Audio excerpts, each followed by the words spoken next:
Hello students, welcome to the learning square. आज बेटा हम लोग गैस लॉज के बारे में पढ़ेंगे। सबसे पहले स्टार्ट करते हैं Gay Lussac law of combining volume. इसके बाद हम लोग पढ़ेंगे अवोगाद्रो हाइपोथेसिस। समझ गए बेटा। और इसके बाद 3 लॉ और भी पढ़े जाएंगे। उसमें है law of conservation of mass, law of definite proportion and law of multiple proportion. ये 3 लॉ बेटा और पढ़े जाएंगे। तो आज के टॉपिक में ये सब हम लॉ सारे पढ़ेंगे।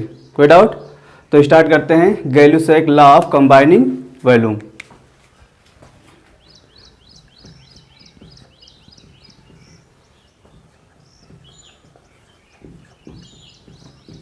Gay-Lussac law of combining volume.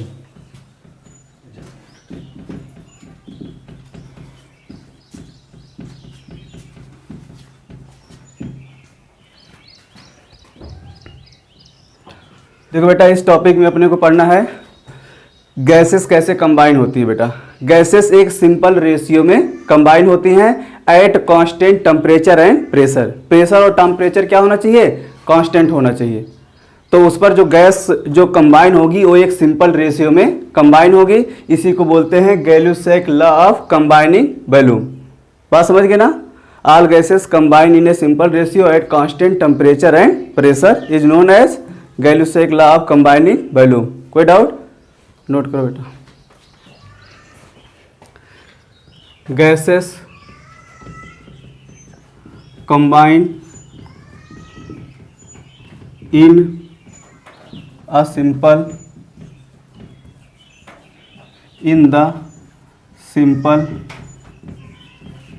Ratio of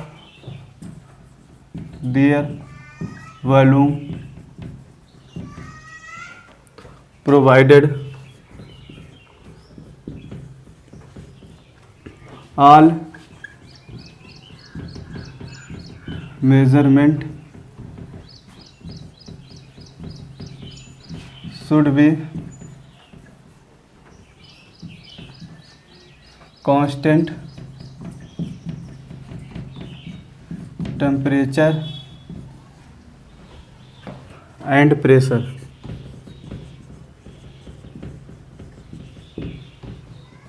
तो यहाँ पर जो गैसेस कंबाइन हो रही है बेटा वो सिंपल रेशियो में कंबाइन हो रही हैं कांस्टेंट टेम्परेचर और प्रेशर पर। कोई डाउट? एग्जांपल देखते हैं बेटा।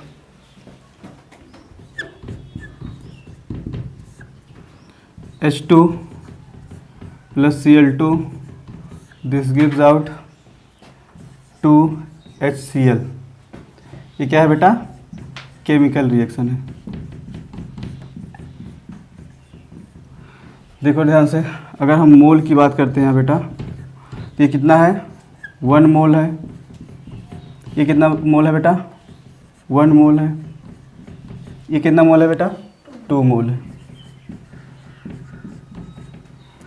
वॉल्यूम की बात करते हैं तो, क्योंकि हम लोग क्या पढ़ रहे हैं? वॉल्यूम ना। तो देखो यहाँ पर ये कितना हो गया? 1 वॉल्यूम। ये कितना है बेटा? 1 वॉल्यूम। और ये कितना है? 2 वॉल्यूम। लेकिन किस पर बेटा? Eight constant temperature and pressure. Pressure और टेम्परेचर क्या होना चाहिए? कांस्टेंट होना चाहिए। तो इसे बोलते हैं Gay Lussac law of combining volume. 1 volume combine होकर के 2 वॉल्यूम बना रहा है। इसी को बोलते हैं क्या? Gay-Lussac law of combining volume. कोई डाउट यहाँ पर? नोट करो बेटा।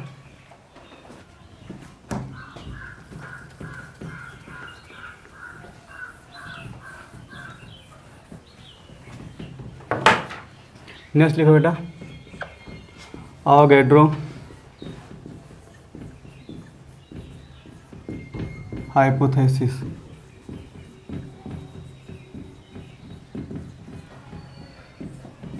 For gases. किसके लिए होता है बेटा? गैसेस के लिए। अवोगाड्रो हाइपोथेसिस क्या होता है?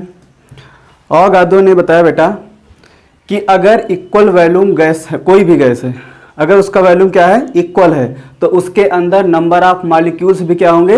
इक्वल होंगे, सेम होंगे।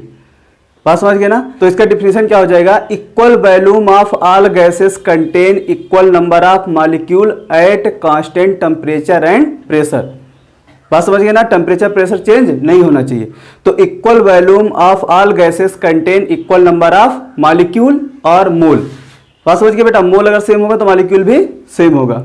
कोई डाउट? जैसे एग्जांपल समझो, जैसे मान लो 1 लीटर हाइड्रोजन गैस है, 1 लीटर हाइड्रोजन गैस है, अगर उसमें मान लो 1000 मॉलिक्यूल हैं हाइड्रोजन के, तो अगर 1 लीटर आप ऑक्सीजन लेते हो तो उसमें कितने मॉलिक्यूल होने चाहिए? 1000, क्योंकि अगर 1 लीटर हाइड्रोजन में 1000 मॉलिक्यूल हैं तो 1 लीटर ऑक्सीजन में कितने होने चाहिए? 1000 मॉलिक्यूल लेंगे। अगर बताओ 2 लीटर कार्बन डाइऑक्साइड में कितने मॉलिक्यूल होने चाहिए? हाँ, एक लीटर में कितना था? 1000, इसलिए 2 लीटर में कितना होगा? 2000। मतलब equal volume of all gases contain equal number of molecule. अब वो गैस क्या है, उसका नेचर क्या है, इससे अपने को मतलब नहीं है। वो मोनोएटॉमिक है, डाईटॉमिक है, ट्राईटॉमिक है, इससे कोई मतलब नहीं है, क्योंकि नंबर ऑफ मोल सबके लिए क्या होते हैं? इक्वल होते हैं। कोई डाउट? तो equal volume of all gases contain equal number of molecule under the similar condition of temperature and pressure. उस समय प्रेशर और टेम्परेचर दोनों क्या होना चाहिए? सेम होना चाहिए। तो इसे क्या बोलते हैं? अवोगैड्रो हाइपोथेसिस। बात समझ गए ना? कोई डाउट? एक क्वेश्चन बताओ, जिसे मान लो कार्बन डाइऑक्साइड है, 1 लीटर में 50 मॉलिक्यूल हैं। कितने मॉलिक्यूल हैं? 50 मॉलिक्यूल हैं। तो अगर हम 1 लीटर ऑक्सीजन लेते हैं तो उसमें कितने मॉलिक्यूल होंगे? 50 मॉलिक्यूल होंगे। बात समझ गए ना? अगर हाफ लीटर हाइड्रोजन लेते हैं तो उसमें कितने मॉलिक्यूल होंगे? 25 मॉलिक्यूल। बात समझ गए ना? तो इक्वल वॉल्यूम के हिसाब से हम डिवाइड कर देंगे जैसे होगी बात। कोई डाउट? समझ में आ गया? नोट करो बेटा, equal volume of all gases should be contain equal number of molecule, bracket में लिख लो बेटा mole, under similar condition of temperature and pressure. कोई डाउट? देखो बेटा, इसका मतलब V directly proportional to number of molecules और mole at constant temperature and pressure. ठीक बेटा? यहां पर एक चीज और बताओ बेटा, STP का मतलब क्या होता है? STP का मतलब होता है बेटा standard temperature and pressure. NTP इसका मतलब होता है normal temperature and pressure. Standard temperature होता है 0 डिग्री सेल्सियस और 273 केल्विन, और स्टैंडर्ड प्रेशर होता है 1 एटमॉस्फेयर और 760 mm ऑफ Hg। देखो बेटा, जब गैस दिया जाएगा तो वो STP और NTP टर्म यूज किया जाएगा, इसलिए अपने को NTP और STP के बारे में पता होना चाहिए। बात समझ गए ना? वो बता देगा कोई गैस STP पर है इतना वॉल्यूम है, तो दूसरे गैस बताओ STP पर कितना वॉल्यूम होगा। तो STP का मतलब समझ गए ना? Standard temperature pressure, normal temperature pressure. कोई डाउट? नोट कर लो।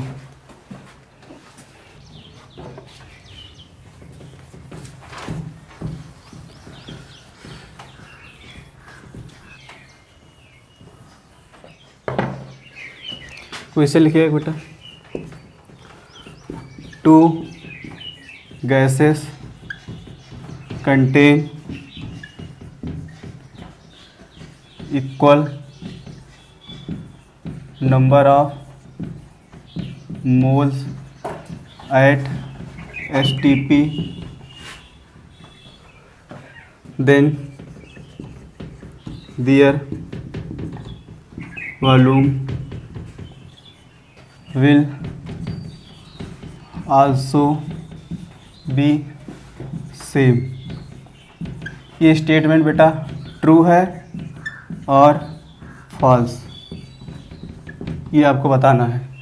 देखो ध्यान से, two gases contain equal number of moles, दो गैसों के पास इक्वल नंबर ऑफ मोल्स है एसटीपी पर, तो उसका जो है वॉल्यूम इक्वल होगा, मतलब सेम होगा कि नहीं सेम होगा, सेम होगा ना। इसका मतलब ये क्या है, सही है, ये स्टेटमेंट सही है। तो यहाँ पर लिख लो बेटा answer true. It does not depend on the nature of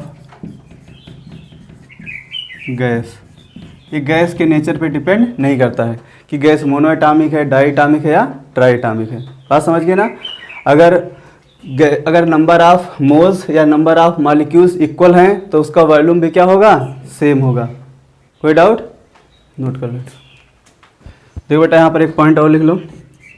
अगर कोई एक मोल गैस है एसटीपी पर तो उसका वॉल्यूम कितना होता है, 22.4 litre. 1 mole of any gas contain 22.4 litre at STP. कोई भी गैस अगर एसटीपी पर है तो उसका एक मोल, कोई भी गैस अगर एसटीपी पर है तो उसका वॉल्यूम कितना होगा, 22.4 लीटर। कोई डाउट, नोट कर लो बेटा। 1 मोल of any gas at STP is always occupy 22.4 litre. देखो बेटा, 1 mole of gas at STP, STP पर एक मोल गैस का वॉल्यूम कितना होगा बेटा, 22.4 लीटर। आगे देखो, अगर आपसे हम बोलते हैं 2 mole of gas at STP, 1 मोल का वॉल्यूम कितना है, 22.4 लीटर। तो 2 मोल का कितना होना चाहिए, 2 इंटू 24, समझ गए ना। तो यहाँ पर क्या हो जाएगा, 2 इंटू 22.4 लीटर। तो इसको क्या मल्टीप्लाई कर लो, क्या हो जाएगा, 4.8 लीटर। अगर आपसे पूछा जाए half mole of gas at STP, तो बता इसका वॉल्यूम कितना आ जाएगा बेटा, 11. समझ गए ना। 1/2 से मल्टीप्लाई कर दें 22.4 में, तो 1/2 इंटू 22.4 आ जाएगा 11.2 लीटर।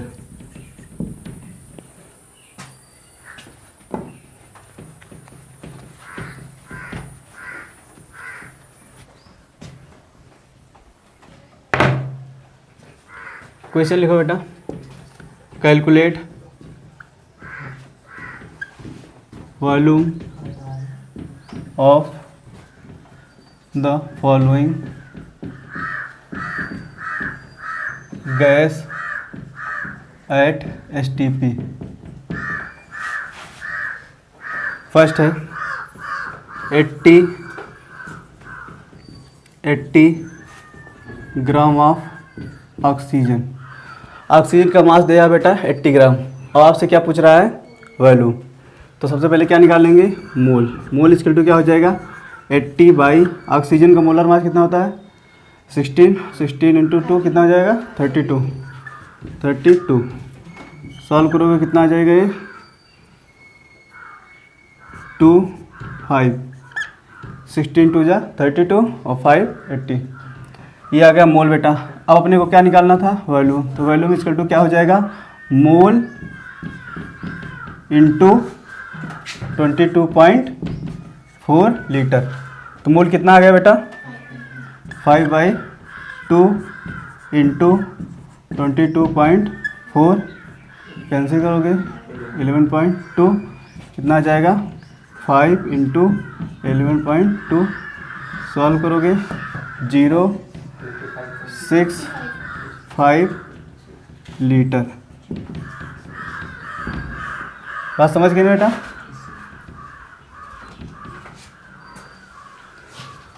बी पार्ट नोट करो, 2.2 मिलीग्राम ऑफ कार्बन डाइऑक्साइड। अब बेटा देखो 2.2 मिलीग्राम ऑफ कार्बन डाइऑक्साइड दिया, इसको किस में कन्वर्ट करना है, वॉल्यूम में। तो अब क्या करें, सबसे पहले मोल निकालो। तो मोल निकालने के लिए क्या हो जाएगा, 2.2 इसको किस में रखते हैं बेटा, ग्राम में, इसलिए क्या हो जाएगा 10⁻³ इसका मोलर मास कितना होता है कार्बन डाइऑक्साइड का, 44। सॉल्व करोगे बेटा तो ये 2 टाइम जाएगा, तो कितना हो जाएगा बेटा 1/2 इंटू 10⁻⁴। ये एक पॉइंट था बेटा, इसको 10⁻⁴ कर दिए। तो वॉल्यूम इक्वल टू क्या हो जाएगा बेटा, मोल 1/2 इंटू 10⁻⁴ इंटू क्या हो जाएगा 22.4। ये सॉल्व करोगे कितना आ जाएगा 11.2 इक्वल टू आ गया 11.2 इंटू 10⁻⁴ लीटर। कोई डाउट। थर्ड क्वेश्चन देखिए बेटा, 640 किलोग्राम ऑफ SO2 का मास दिया गया किलोग्राम में। पहले क्या निकालेंगे, मोल। तो मोल इक्वल टू क्या हो जाएगा, मास इंटू 10⁻⁴, क्योंकि किलोग्राम में दिया है, हमें किस में रखना होता है, ग्राम में। अपान क्या हो जाएगा बेटा 64। SO2 का मोलर मास कितना होता है 64। कैंसिल आउट करोगे कितना आ जाएगा 10 इंटू 10⁻⁴। ये आ गया मोल। अपने को क्या निकालना है, वॉल्यूम। तो वॉल्यूम इक्वल टू क्या हो जाएगा 10 इंटू 10⁻³ इंटू 22.4। कोई डाउट। तो ये एक पावर और बढ़ जाएगा, इसमें 10⁻⁴ हो जाएगा। क्या हो जाएगा बेटा 22.4 इंटू 10⁻⁴ लीटर। कंप्लीट।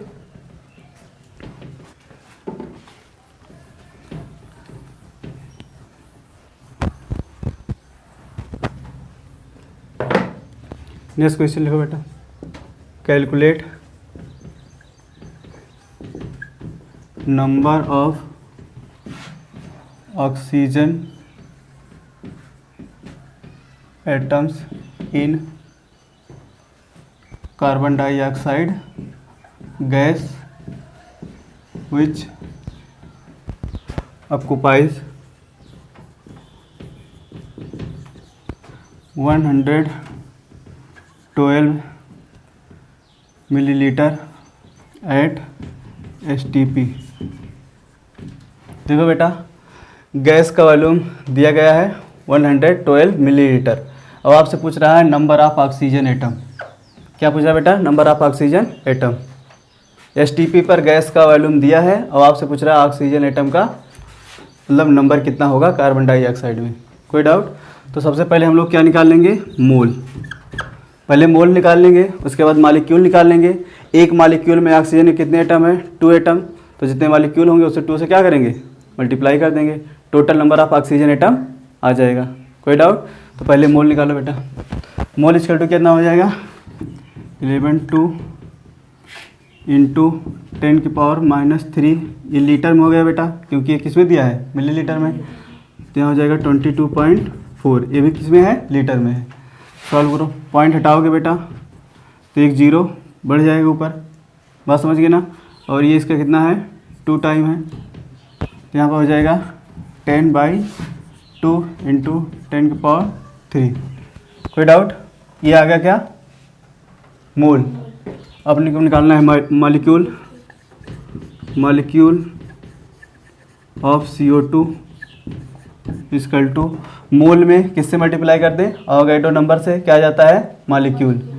तो हो जाएगा 10/2 इंटू 10⁻³ इंटू अवोगाड्रो नंबर क्या होता है बेटा 6 इंटू 10⁻23, कितना हो जाएगा 3।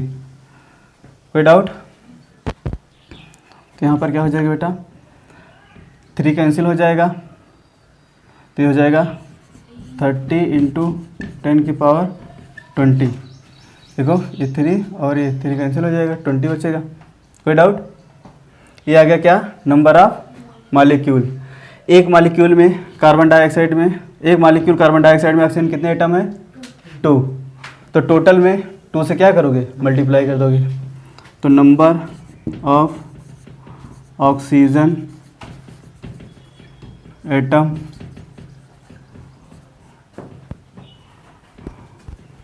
इक्वल टू क्या हो जाएगा बेटा 2 इंटू 30 इंटू 10⁻20।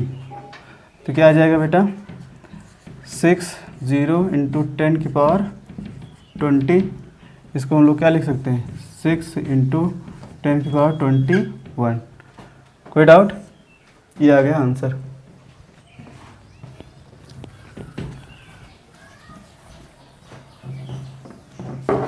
नेक्स्ट क्वेश्चन लिखो बेटा। From 160 gram of SO2 1.2 into 10⁻24 molecule of SO2 are removed. Calculate volume in liter at STP of remaining SO2 gas. देखो बेटा 160 ग्राम ऑफ SO2 दिया गया है। SO2 का मास कितना है 160 ग्राम। इसमें से 1.2 into 10⁻24 molecule of SO2 remove किया जा रहा है। बात समझ गए ना? तो हमें ये पता होना चाहिए कि इसके पास कितने नंबर ऑफ मॉलिक्यूल हैं। तो पहले इसको किस में कन्वर्ट कर लें, मॉलिक्यूल में। तो ये टोटल मॉलिक्यूल आ जाएगा, उसमें से इतना माइनस कर देंगे। तो जो नंबर ऑफ मॉलिक्यूल बचेगा, जो नंबर ऑफ मॉलिक्यूल बचेगा उसको किस में हमें बताना है, वॉल्यूम में। उसको किस में कन्वर्ट कर लेंगे, वॉल्यूम में। रिमेनिंग नंबर ऑफ मॉलिक्यूल जो बचा उसको पहले मोल में कन्वर्ट कर लो और फिर मोल से क्या कर लो, वॉल्यूम में चले जाओ। कोई डाउट? तो यहाँ पर बेटा पहले इसको किस में कन्वर्ट करें, मॉलिक्यूल में। तो बताओ मॉलिक्यूल में कैसे कन्वर्ट होगा, मोल निकाल लो, मोल से मॉलिक्यूल निकाल लो। नहीं समझ में आया? देखो बेटा पहले इसका मोल निकाल लो। 160 ग्राम दिया है बेटा, अपान SO2 का मोलर मास कितना होता है 64। 4 टाइम्स आएगा, कितना आ जाएगा 10/4 5/2। मोल कितना आ गया 5/2। मोल से क्या निकालना है, मॉलिक्यूल। तो देखो ध्यान से, मॉलिक्यूल ऑफ SO2 कितना जाएगा बेटा, mole into Avogadro number.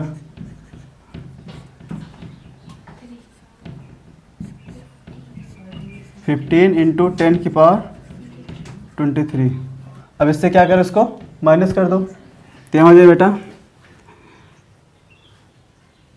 Remaining SO2 molecule 15 into 10⁻23 minus 1.2 into 10⁻24। ये देखो बेटा ये होगा 15 इंटू 10⁻23। देखो ये पावर सेम कर लो बेटा। तो यहाँ पर क्या करोगे, एक जीरो ले आओगे, तो यहाँ हो जाएगा 12 इंटू 10⁻23। कोई डाउट? अब इसको माइनस कर दो, ये कितना आ जाएगा बेटा? 3 × 10⁻23। इतने नंबर ऑफ मॉलिक्यूल रिमेनिंग है। तो अब इसको किस में कन्वर्ट कर लो बेटा? मोल में। तो देखो मोल ऑफ रिमेनिंग क्या आ जाएगा बेटा? 3 × 10⁻23 बाई 6 × 10⁻23। कैंसिल करोगे बेटा क्या आ जाएगा? 2। तो ये कैंसिल हो जाएगा, ये आ गया 1/2। आपके पास 1/2 मोल है। तो बताओ वॉल्यूम क्या आ जाएगा? रिमेनिंग वॉल्यूम क्या आ जाएगा बेटा? 1/2 × 22.4। कैंसिल करोगे 11.2 लीटर। कोई doubt?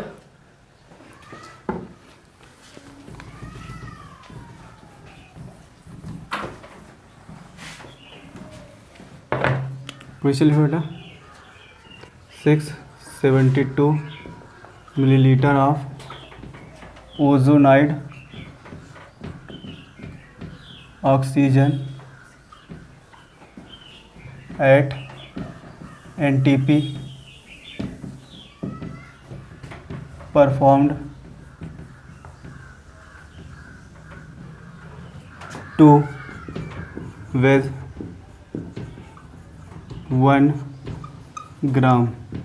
Calculate volume of ozone in the ozonide oxygen. ये क्वेश्चन बेटा अच्छा है। देखो 672 मिलीलीटर ऑफ ओजोनाइड ऑक्सीजन। ये बेटा ओजोनाइड ऑक्सीजन क्या होती है? मतलब ऐसी गैस जिसमें ओजोन भी हो और ऑक्सीजन भी हो, तो उसे क्या बोलेंगे? Ozonide oxygen. किस पर दिया गया है? एनटीपी पर। ठीक बेटा। आपसे उसके बाद कह रहा है इसका जो वेट है वो कितना है? 1 ग्राम। मतलब इतने मिलीलीटर का जो वेट है वो कितना है? 1 ग्राम। अब आपसे क्या पूछ रहा है? ओजोन का वॉल्यूम बताओ। ओजोन का वॉल्यूम बताओ। समझ गए ना? तो मतलब वॉल्यूम ऑफ ओजोन। तो सबसे पहले हम लोग यहाँ पर क्या निकालेंगे? देखो बेटा 672 मिलीलीटर दिया गया है ओजोन, तो इसको लिख लेते हैं। 672 मिलीलीटर ऑफ ओजोनाइड ऑक्सीजन। मास कितना है बेटा इसका? 1 ग्राम। ओजोनाइड ऑक्सीजन का मतलब जिसमें ओजोन भी हो और ऑक्सीजन भी हो, तो उसे क्या बोलेंगे? Ozonide oxygen. ठीक बेटा। अब यहाँ पर हम लोग सबसे पहले क्या निकालेंगे? मोल। मास वो दिया, वॉल्यूम दिया गया है, तो इससे क्या निकाल लें? मोल। तो मोल इक्वल टू क्या हो जाएगा? मोल इक्वल टू हो जाएगा 672 इंटू 10⁻³ बाई, क्योंकि हम लीटर में रख रहे हैं वैल्यू, क्या हो जाएगा? 22.4 लीटर। सॉल्व करो, ये जाएगा 3 टाइम। कितना जाएगा? 3 टाइम। तो ये हो जाएगा 3 इंटू 10⁻²। क्योंकि देखो ये पॉइंट है, पॉइंट हटाओगे ऊपर आएगा 10, एक माइनस कम कर देगा, क्या हो जाएगा? 10⁻²। कोई डाउट? ये आ गया मोल।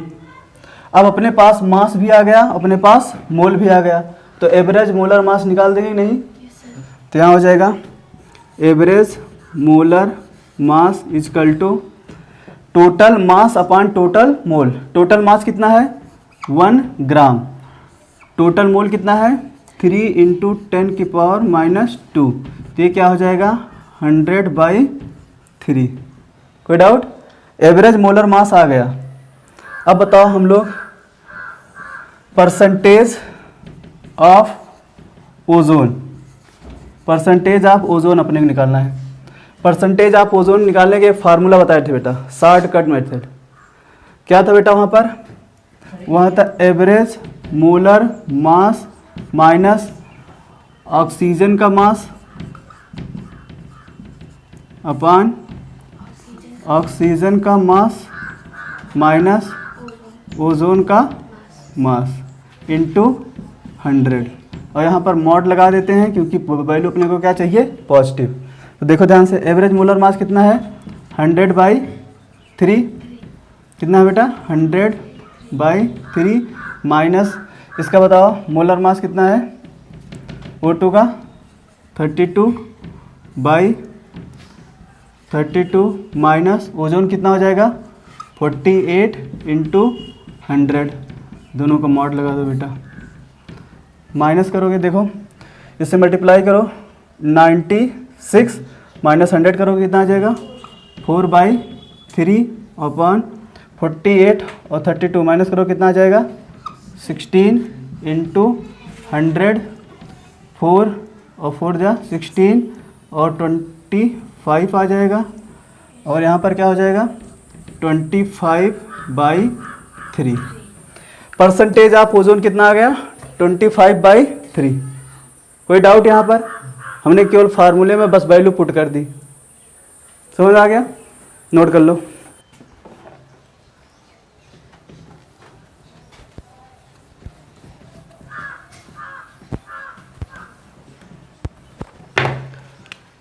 परसेंटेज ऑफ ओजोन कितना आ गया था बेटा 25/3, क्योंकि 100 ml of ozonised oxygen equal to कितना हो गया बेटा 25/3 ml ऑफ ओजोन। इसलिए बेटा कितना होना चाहिए 1 मिलीलीटर में 25/3 इंटू 1/100 मिलीलीटर ऑफ ओजोन। इसलिए बेटा कितना कितना लीटर दिया गया है 672 millilitre of ozonide oxygen contain 25/3 into 1/100 into क्या हो गया बेटा 672। ये बेटा 4 टाइम जाएगा, ये हो जाएगा 12 और 12 5 जा 60 और मतलब 56 मिलीलीटर ऑफ ओजोन आएगा। कोई डाउट? तो ओजोन का वॉल्यूम कितना आ गया 56 मिलीलीटर। बात समझ में आ गई? ये क्वेश्चन अच्छा था बेटा।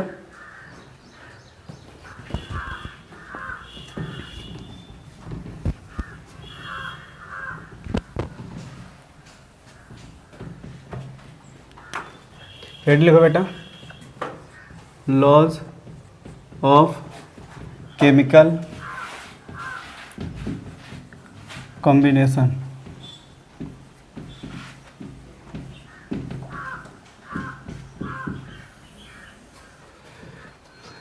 लॉज ऑफ केमिकल कॉम्बिनेशन में बेटा कुछ साइंटिस्ट जो है कुछ फार्मूले दिए हैं जो किस पर बेस्ड हैं, मैटर पर बेस्ड हैं, ऑफ सब्सटेंस या केमिकल रिएक्शन पर बेस्ड हैं। तो उन सबको लॉ को मिला करके हम लोग क्या बोलते हैं, लॉज ऑफ केमिकल कॉम्बिनेशन। बात समझ गए? लेवोजियर का भी लॉ है, डाल्टन का भी है, प्रोस्ट का भी है, इसी तरह बहुत सारे साइंटिस्ट हैं जो अलग अलग फार्मूला दिए हैं और उन सबको मिला के क्या बोलते हैं, लॉज ऑफ केमिकल कॉम्बिनेशन। बात समझ गए ना? नोट करो बेटा, Lavoisier, Dalton and other scientists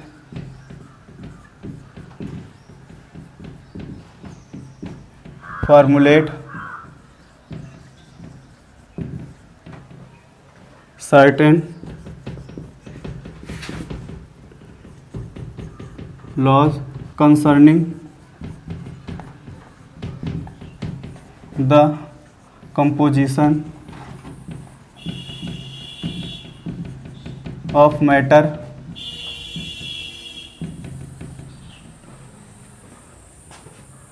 and chemical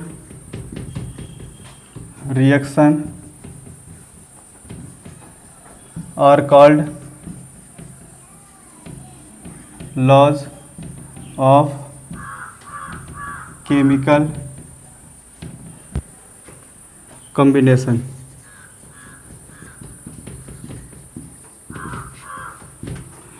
ठीक बेटा, इसके बाद हम लोग फर्स्ट लॉ पढ़ेंगे, law of conservation of mass.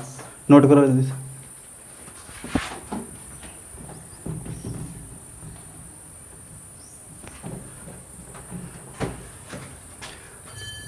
First law है law of conservation of matter given by Lavoisier.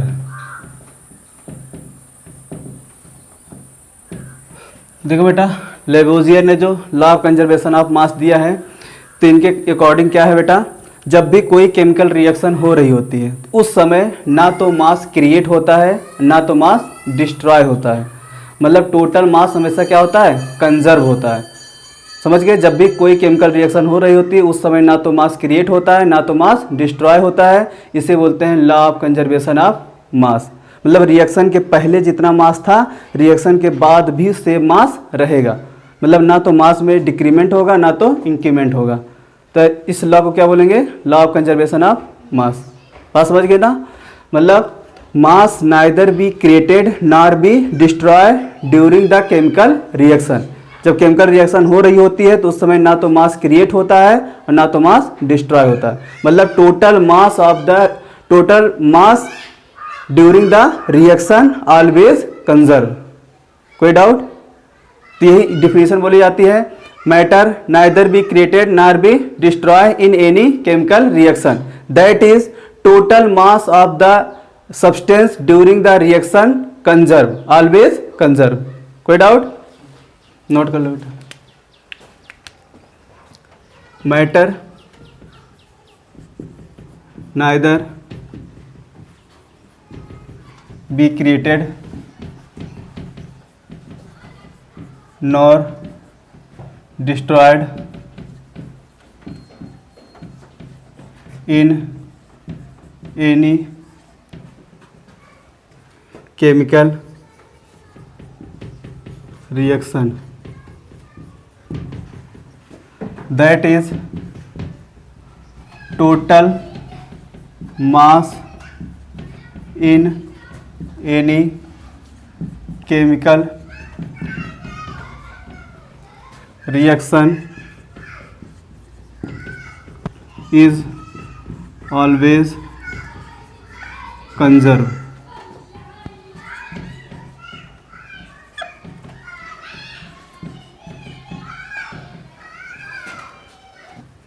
तो यहाँ पर क्या हो जाएगा बेटा, mass before reaction is equal to mass after reaction. एक एग्जांपल से समझते हैं बेटा। H2 plus O2 this gives out H2O। ये क्या है बेटा, केमिकल रिएक्शन। इसको बैलेंस कर लो बेटा। तो यहाँ पर 2 से मल्टीप्लाई करोगे, यहाँ से 2 से मल्टीप्लाई करोगे, रिएक्शन बैलेंस हो गई। देखो बिफोर रिएक्शन ये कितना है बेटा, 2 मोल है, ये कितना है 1 मोल, ये 0 मोल, क्योंकि अभी रिएक्शन स्टार्ट नहीं हुई है। आफ्टर रिएक्शन ये 0 मोल हो जाएगा, ये 0 मोल हो जाएगा और क्या बन जाएगा, ये 2 मोल बन जाएगा। बात समझ गए बेटा ना। तो यहाँ पर देखो mass before reaction equal to, hydrogen का मास कितना होता है 1 ग्राम, 2 हाइड्रोजन है 2 ग्राम हो जाएगा, लेकिन मोल कितने हैं 2। तो क्या हो जाएगा 2 इंटू 2 प्लस ऑक्सीजन का 16 इंटू 2, टोटल कितना हो जाएगा बेटा 32 और ये 4 36 ग्राम। तो बिफोर रिएक्शन कितना है इसका मास बेटा 36 ग्राम। तो मास आफ्टर रिएक्शन इक्वल टू क्या हो जाएगा, वाटर का मास कितना होता है बेटा 18, वाटर कितना मोल है 2 से मल्टीप्लाई करोगे कितना आ जाएगा 36 ग्राम। इसका मतलब मास रिएक्शन से पहले और मास रिएक्शन के बाद दोनों क्या हैं, इक्वल हैं। इसका मतलब ये किसको फॉलो कर रहा है, लॉ ऑफ कंजर्वेशन ऑफ मास को, नोट कर लो।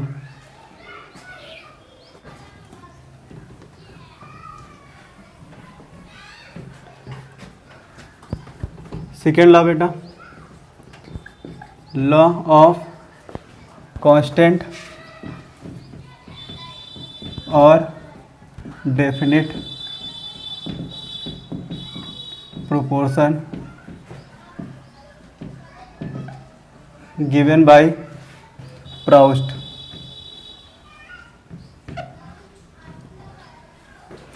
देखो बेटा, लॉ ऑफ कांस्टेंट या डेफिनिट प्रोपोर्शन क्या बताता है, किसी भी मॉलिक्यूल में नंबर ऑफ एटम फिक्स होते हैं, मतलब नंबर ऑफ एटम का जो वेट होता है वो फिक्स होता है। अब उसका सोर्स क्या है इस पर डिपेंड नहीं करता है। बात समझ गए ना? इसका मतलब किसी भी गिवन कंपाउंड में जो नंबर ऑफ एटम होते हैं, जो उनका मास पार्टिसिपेट किया होता है रिएक्शन में उस कंपाउंड को बनाने में, उसका नंबर हमेशा क्या होता है, फिक्स होता है। इसे बोलते हैं लॉ ऑफ कांस्टेंट या डेफिनिट प्रोपोर्शन।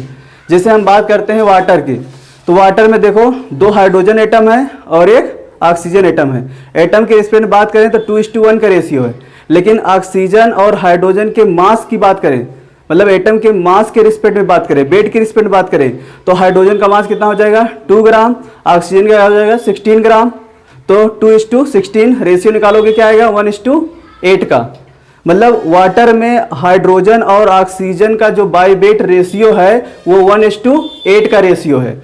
अब वाटर का सोर्स क्या है इस पर डिपेंड नहीं करता। जैसे ये जो वाटर है वो टैप वाटर भी हो सकता है, रिवर वाटर भी हो सकता है। किसी रिएक्शन, जब कोई रिएक्शन हो रही है उस समय भी जो प्रोड्यूस वाटर है उसका भी रेशियो यही सेम आएगा। बात समझ गए ना? तो सोर्स ऑफ सब्सटेंस पे डिपेंड नहीं करता है, कि जो मास रेशियो है वो सोर्स पे डिपेंड करता हो। समझ गए ना? नोट कर लो। A given compound always contain exactly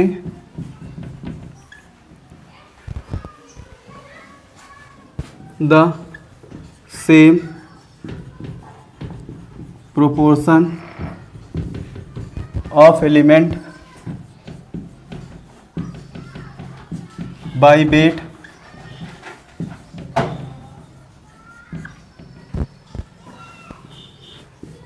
irrespective their source or method of preparation।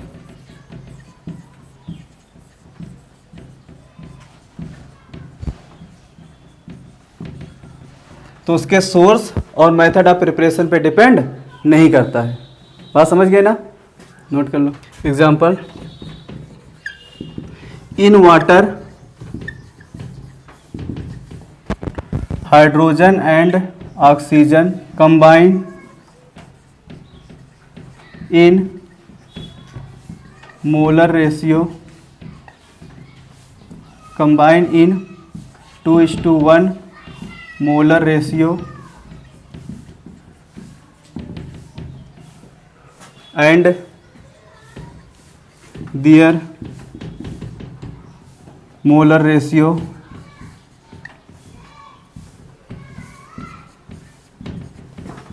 remains constant।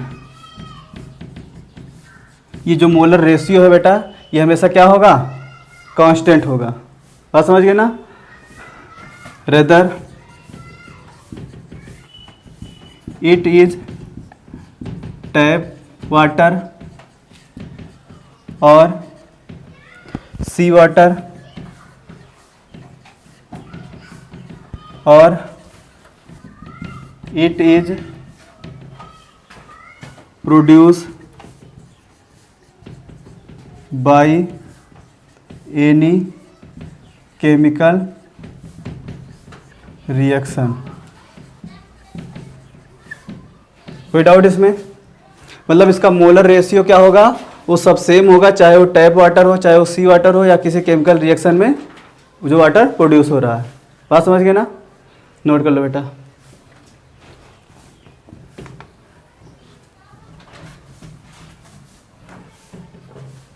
तो इसे लिखे 1.8 gram of a certain metal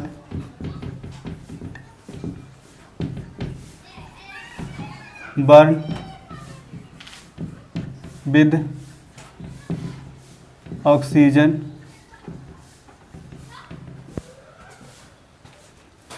giving 3 gram of its oxide.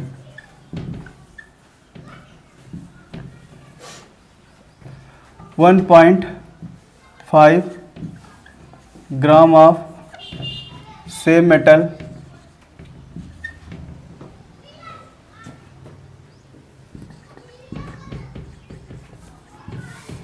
heated at steam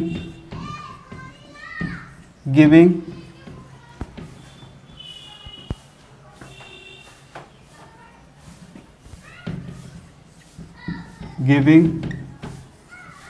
2.5 gram of its oxide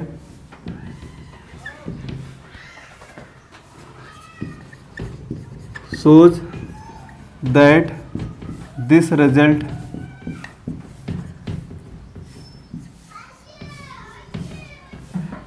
illustrate law of constant proportion।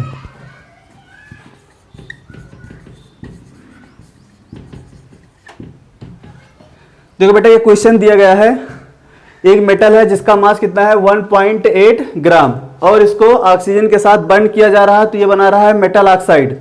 इसका मास कितना है 3 ग्राम। बात समझ गए ना। सेम मेटल है जिसका मास कितना है 1.5 ग्राम, इसको स्टीम से हीट किया, मतलब हीट किया जा रहा है, तब ये क्या बना रहा है ऑक्साइड। मतलब एक को ऑक्सीजन के साथ रिएक्शन कर रहा था तब ऑक्साइड बन रहा है, और यहाँ पर स्टीम से रिएक्शन कर रहा है तो ऑक्साइड बन रहा है। मतलब दोनों का मेथड ऑफ प्रिपरेशन क्या है, डिफरेंट है, लेकिन मेथड ऑफ प्रिपरेशन पर ये कांस्टेंट, लॉ ऑफ कांस्टेंट या डिफरेंट प्रोपोर्शन डिपेंड नहीं करता है। इसका मतलब अगर दोनों का रेशियो सेम आ जाए, यहाँ पर मेटल और ऑक्सीजन का रेशियो और यहाँ पर मेटल और ऑक्सीजन का रेशियो अगर सेम आ जाएगा तो ये किसको एक्सप्लेन करेगा, लॉ ऑफ कांस्टेंट या डेफिनेट प्रोपोर्शन। बात समझ गए ना। तो अब यहाँ पर इसका रेशियो देखते हैं बेटा, देखो ध्यान से। First condition, metal plus oxygen, this gives out metal. अब देखो ध्यान से, तो यहाँ हो जाएगा, इसका मान लो 2 मोल है और ये क्या है n मोल है, तो ये क्या हो जाएगा 2 और ऑक्सीजन क्या हो जाएगा n मोल। कोई डाउट। अब देखो ध्यान से, मेटल का मास कितना है 1.8, समझ गए ना, और जबकि मेटल ऑक्साइड का मास कितना है 3 ग्राम। ये भी किस में है, ग्राम। तो बताओ ऑक्सीजन का मास कितना आएगा, दिस माइनस दिस, तो मास ऑफ ऑक्सीजन क्या हो जाएगा बेटा 3 माइनस 1.8 इक्वल टू 1.2 ग्राम। तो देखो मेटल और ऑक्सीजन का रेशियो क्या आ रहा है, मेटल कितना है 1.8, ऑक्सीजन कितना है 1.2। इसको सॉल्व करोगे कितना आ जाएगा बेटा 3/2, कितना आ गया 3/2 मीन्स 1.5। तो इसका रेशियो 3/2 या 1.5 आ गया। अब इसका भी रेशियो निकालो। दूसरा कंडीशन क्या था बेटा, मेटल था उसको हम लोग पास करा रहे थे कहाँ से, स्टीम से, तो किस में कन्वर्ट हो जा रहा था, मेटल ऑक्साइड में। मेटल ऑक्साइड तो सेम बनेगा, तो इसका मतलब ये n मोल होगा और ये 2 मोल होगा। कोई डाउट। तो यहाँ पर ऑक्साइड बन रहा है। अब ध्यान से देखो, इसका मास दिया गया है, इसका मास कितना बेटा 1.5 ग्राम, इसका मास कितना है 2.5 ग्राम। तो ऑक्सीजन का मास निकल जाएगा यहाँ पर। कोई डाउट। तो दिस माइनस दिस कर दो, कितना आएगा 1 आएगा, कितना आएगा 1। Mass of oxygen equal to 1 2.5 minus 1.5 equal to 1। तो मेटल और ऑक्सीजन का रेशियो देखो, यहाँ पर क्या है 1.5, तो 1.5 अपान 1, तो रेशियो कितना आ गया 1.5। ये रेशियो और ये रेशियो, दोनों रेशियो क्या है सेम है। अगर दोनों रेशियो सेम आ रहे हैं तो इसका मतलब है किसको एक्सप्लेन करेगा, लॉ ऑफ कांस्टेंट प्रोपोर्शन। कोई डाउट? तो जब भी इसका क्वेश्चन होगा दोनों का रेशियो निकाल लेना, अगर सेम आ जाता है तो लॉ ऑफ कांस्टेंट को एक्सप्लेन कर रहा है, अगर सेम नहीं आ रहा है तो लॉ ऑफ कांस्टेंट को एक्सप्लेन नहीं कर रहा है। कोई डाउट? नोट कर लो।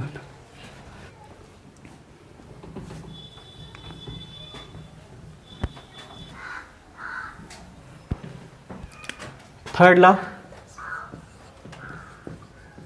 Law of multiple proportion given by Dalton. Law of multiple proportion क्या होता है बेटा, इसको किसने दिया है, डाल्टन ने। लॉ ऑफ मल्टीपल प्रोपोर्शन क्या होता है बेटा, इसको समझते हैं। जैसे मान लो हाइड्रोजन है और ऑक्सीजन है, यहाँ पर दो एलिमेंट हैं हाइड्रोजन और ऑक्सीजन। जब ये दोनों कंबाइन होते हैं तो वाटर का फॉर्मेशन कर रहे हैं। एक कंपाउंड ये हो गया बेटा, और बहुत सारे और भी कंपाउंड होते हैं, जैसे हाइड्रोजन और ऑक्सीजन कंपाउंड कंबाइन हो गए तो H2O2 बनता है, हाइड्रोजन पेरोक्साइड। जैसे नाइट्रोजन और ऑक्सीजन, नाइट्रोजन और ऑक्सीजन दो ही एलिमेंट हैं, लेकिन ये more than two types compound बनाते हैं। जैसे देखो NO2, नाइट्रोजन और ऑक्सीजन कंबाइन करके क्या बनाता है NO2, नाइट्रोजन ऑक्सीजन कंबाइन करके N2O भी बनाता है, N2O3 भी बनाता है, N2O5 भी बनाता है, NO2 भी बनाता है। मतलब नाइट्रोजन और ऑक्सीजन मिलकर के 5 टाइप के कंपाउंड बना रहे हैं। तो जबकि यहाँ पर दोनों एलिमेंट क्या हैं, फिक्स हैं, दो ही एलिमेंट हैं उस कंपाउंड में, और मोर देन 2 टाइप के कंपाउंड बना रहे हैं, इसे बोलते हैं क्या, लॉ ऑफ मल्टीपल प्रोपोर्शन। कोई डाउट? समझ में आ गया? जैसे बात करते हैं, देखो ये है हाइड्रोजन और ऑक्सीजन, ये दोनों कंबाइंड होते हैं बेटा तो वाटर का भी फॉर्मेशन होता है और H2O2 का भी फॉर्मेशन होता है। देखो ध्यान से, दोनों एलिमेंट कंबाइन करके वाटर भी बना रहे हैं और दोनों एलिमेंट कंबाइन होकर के H2O2 भी बना रहे हैं। लेकिन देखो ध्यान से, यहाँ पर दोनों में से किसी एक एलिमेंट का, ऑक्सीजन और हाइड्रोजन में से किसी एक एलिमेंट का रेशियो क्या करो, मास रेशियो फिक्स रखो। तो यहाँ पर क्या है, ये 2 ग्राम है, और जबकि यहाँ पर ऑक्सीजन कितना है 16 ग्राम, हाइड्रोजन कितना है बेटा 2 ग्राम, जबकि यहाँ पर ऑक्सीजन कितना है 32 ग्राम। तो देखो ध्यान से, यहाँ पर जो हाइड्रोजन का मास है वो क्या है, फिक्स है, हाइड्रोजन का मास फिक्स है, और जो दूसरा है वो क्या है, एक सिंपल होल नंबर में वेरी करेगा, एक सिंपल होल रेशियो को रिप्रेजेंट करेगा। जैसे देखो इसका रेशियो अगर हम निकालें, ऑक्सीजन का यहाँ है 16 और यहाँ पर क्या है 32, तो 1:2 का रेशियो आएगा। इसे बोलते हैं लॉ ऑफ मल्टीपल प्रोपोर्शन। क्या बोलते हैं, लॉ ऑफ मल्टीपल प्रोपोर्शन।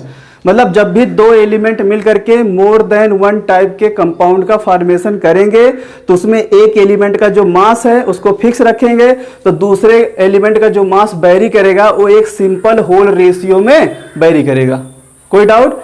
इसी को बोलते हैं लॉ ऑफ मल्टीपल प्रोपोर्शन। बात समझ गए ना?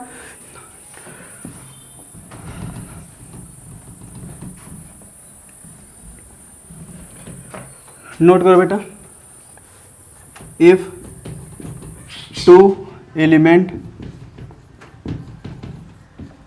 combine to form more than one compound,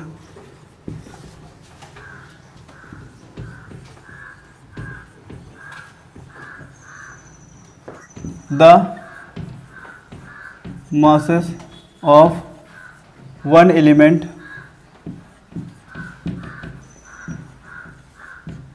that combine with a fixed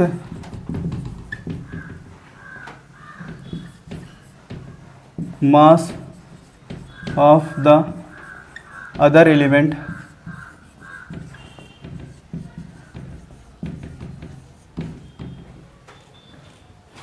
are in the ratio of simple ratio of small whole number.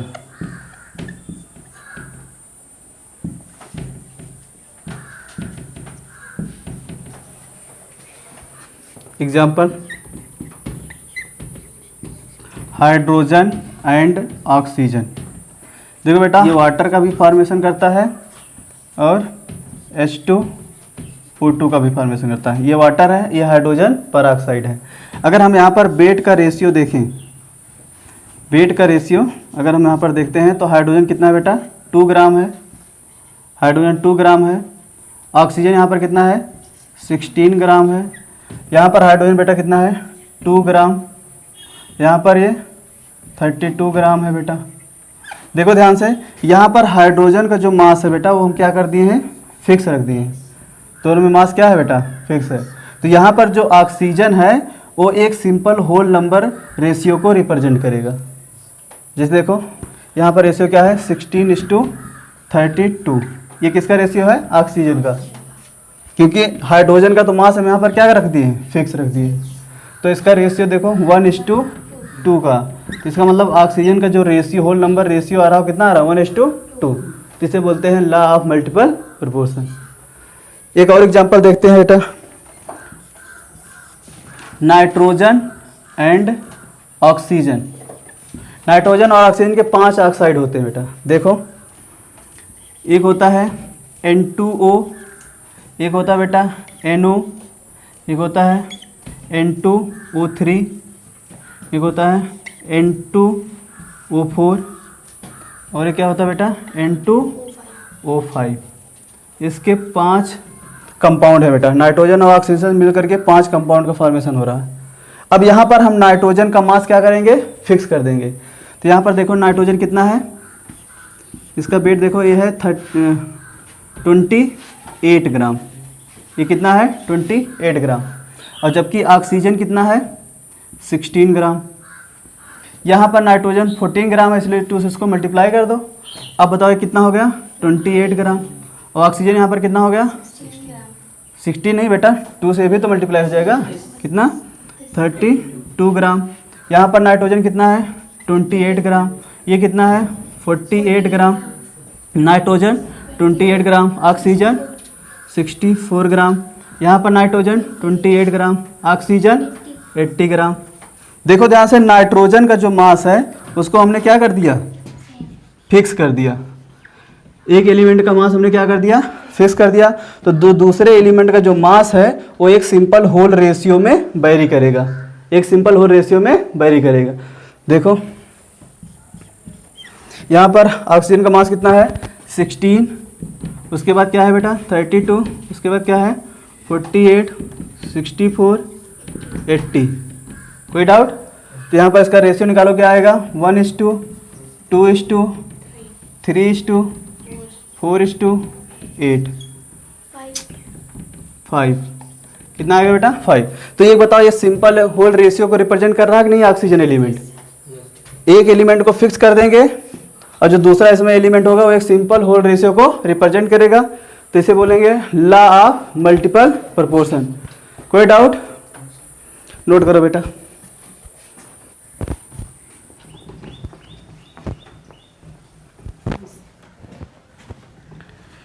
Next heading लिखो बेटा, कॉन्सेप्ट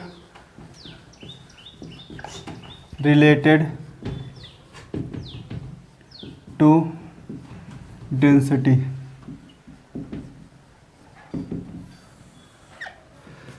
डेंसिटी बेटा जानते हो ना, डेंसिटी इक्वल टू क्या होता है, मास अपॉन वॉल्यूम।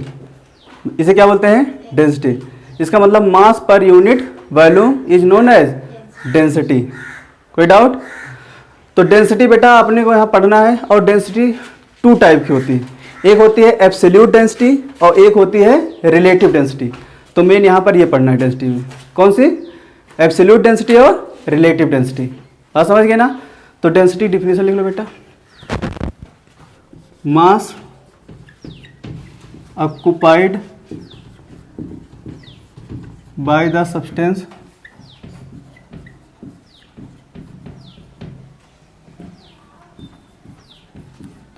पर यूनिट वॉल्यूम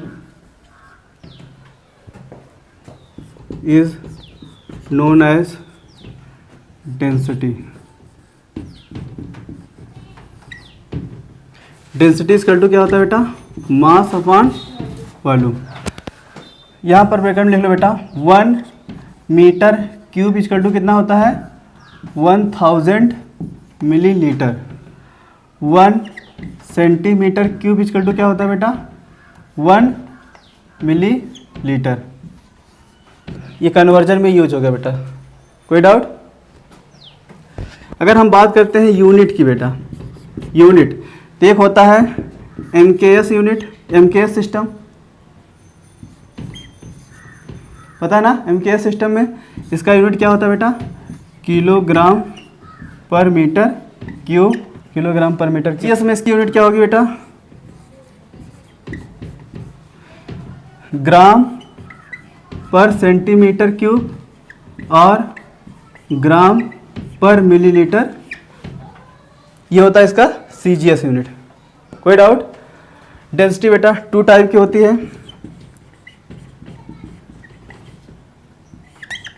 एक होता है बेटा एब्सोल्यूट डेंसिटी,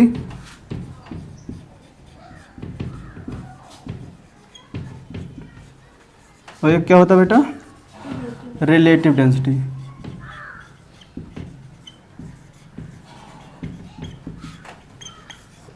अब हम लोग पढ़ते हैं एब्सोल्यूट डेंसिटी क्या होती है, उसके बाद पढ़ते हैं रिलेटिव डेंसिटी। नोट करो,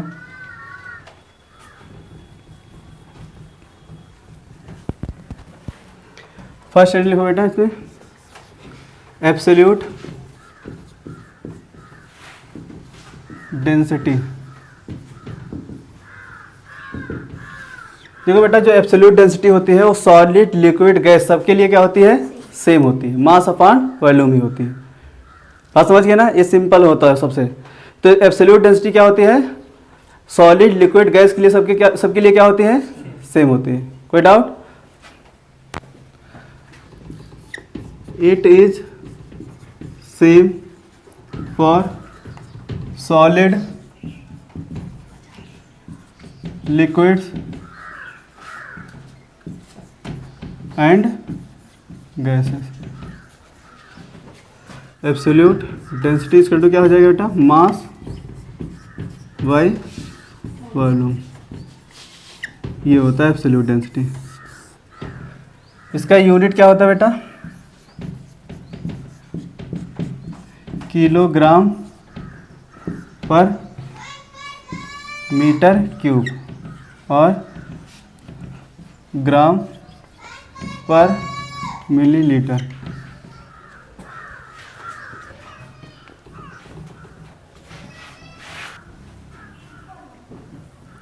सेकेंड क्या था बेटा, रिलेटिव डेंसिटी।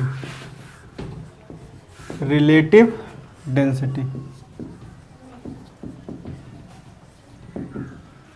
रिलेटिव डेंसिटी बेटा सॉलिड और लिक्विड के लिए अलग होता है और गैसेस के लिए अलग होती है। तो पहले किसके लिए पढ़ेंगे, सॉलिड एंड लिक्विड के लिए। For solid and liquid,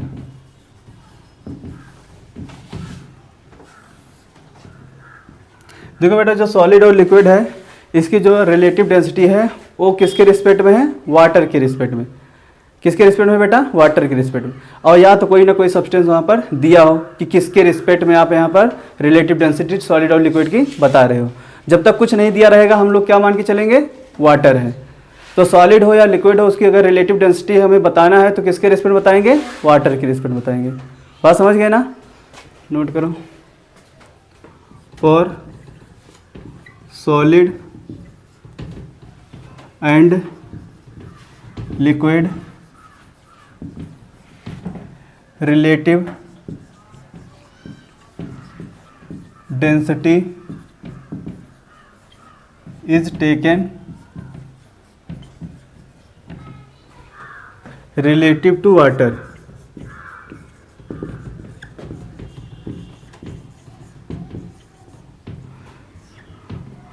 unless otherwise mentioned। बात समझ गए? जब तक हमें यहाँ पर कुछ नहीं दिया रहेगा तो हम किसके रिस्पेक्ट में निकालेंगे? वाटर के रिस्पेक्ट में। रिलेटिव डेंसिटी सॉलिड और लिक्विड के किसके रिस्पेक्ट निकालेंगे बेटा? वाटर। और या तो क्वेश्चन में बताएगा कि इस लिक्विड के सब्सटेंस में आपको, इस लिक्विड के रिस्पेक्ट में आपको डेंसिटी बताना है। बात समझ गए ना? अगर कुछ भी नहीं दिया गया क्वेश्चन में तो हमेशा किससे रिलेट करेंगे? वाटर से, उसकी रिलेटिव डेंसिटी बताएंगे। कोई doubt? Relative density equal to density of substance 1 upon density of substance 2।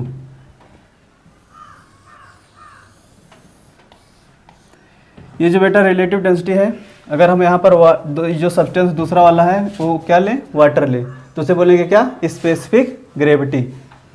क्या बोलेंगे उसके बेटा? Specific gravity equal to density of solid या लिक्विड बाय डेंसिटी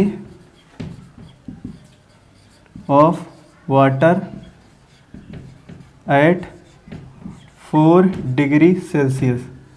वाटर की डेंसिटी बेटा 4 डिग्री सेल्सियस पे ही दिया गया है, क्योंकि वाटर की डेंसिटी 4 डिग्री सेल्सियस पे सबसे ज़्यादा होती है, मैक्सिमम डेंसिटी होती है। आप समझ गए ना? तो यहाँ पर बेटा ये क्या लिख लो?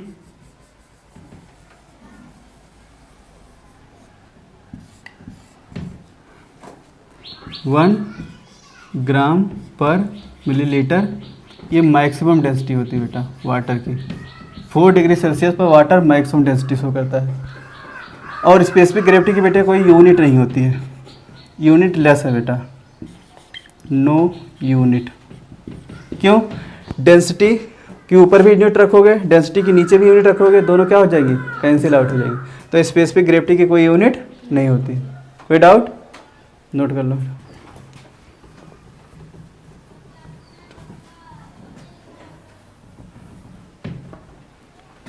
दूसरा लिखो बेटा, फॉर गैसेस। देखो बेटा, गैसेस के लिए ये जो रिलेटिव डेंसिटी है इसी को लोग हम बोलते हैं वेपर डेंसिटी। क्या बोलते हैं? Vapour density. गैस के लिए जो हम रिलेटिव टर्म यूज कर रहे हैं, इसके लिए हम क्या यूज करेंगे?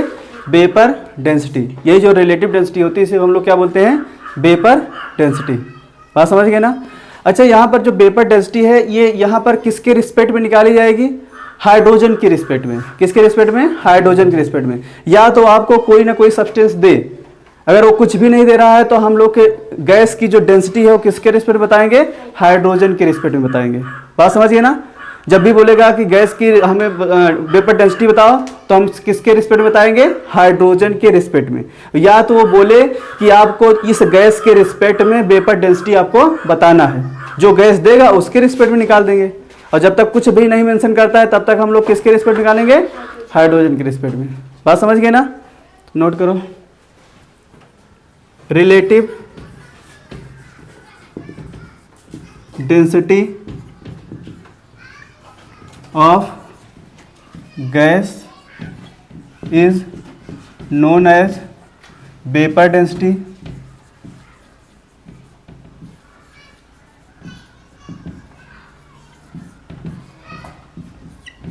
and it is the ratio of density of one gas to the density of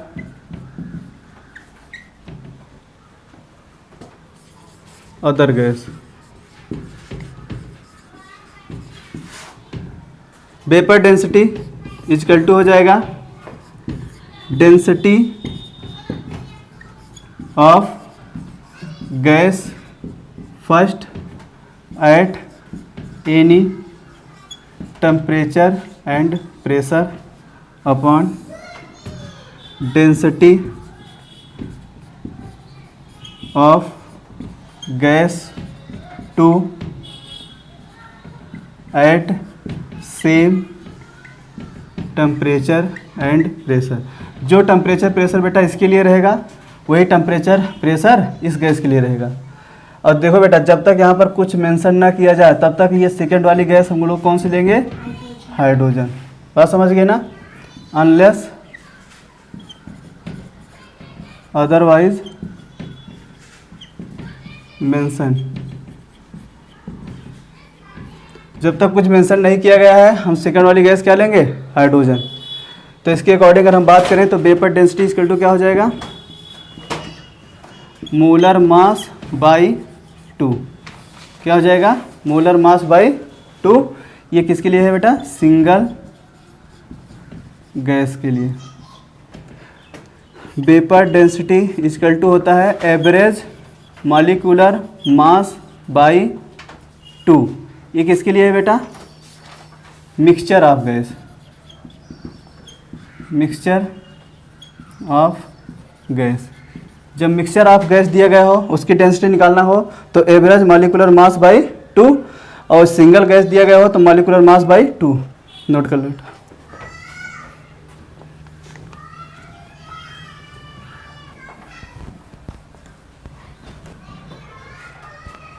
ये क्वेश्चन लिखो बेटा, कैलकुलेट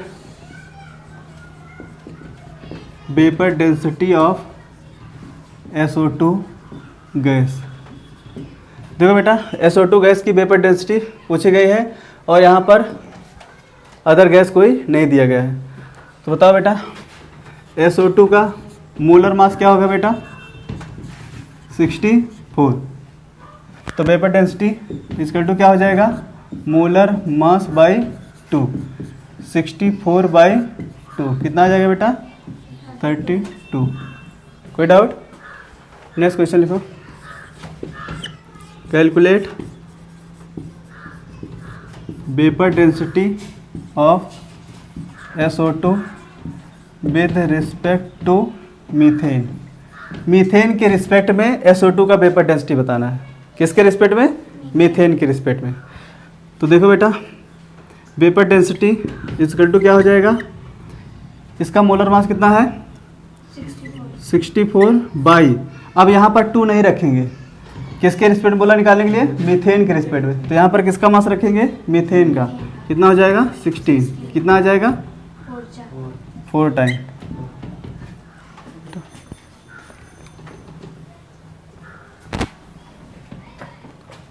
थर्ड क्वेश्चन बेटा, calculate vapour density of a sample containing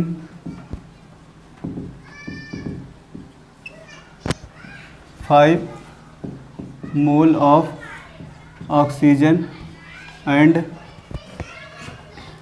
5 mole of nitrogen with respect to helium gas। देखो यहाँ पर sample के पास कौन कौन सी गैसें हैं, 5 मोल ऑफ ऑक्सीजन और 5 मोल क्या है बेटा, नाइट्रोजन। तो यहाँ पर 2 गैसेस हैं। तो यहाँ पर हम लोग क्या निकाल लें, average molecular mass. Average molecular mass निकालने के लिए total mass upon total mole. Total मास तो देखो मोल इनटू मोलर मास। बताओ ऑक्सीजन का मोलर मास कितना है, 32 प्लस मोल इनटू मोलर मास कितना है नाइट्रोजन का, 28 बाई टोटल मोल कितना है, 5 प्लस 5। सॉल्व करो, ये कितना हो जाएगा, 10, 16। कोई डाउट? प्लस यहाँ पर देखो 0 बाई 10, तो यहाँ हो जाएगा 0, 0, 3 बाई 10। कितना आ गया, 30। एवरेज मॉलिक्यूलर मास कितना आ गया बेटा 30। तो वेपर डेंसिटी क्या हो जाएगा बेटा, एवरेज मोलर मास कितना आया 30। हीलियम का मास कितना होता है 4, सॉल्व करोगे कितना आ जाएगा 7.5।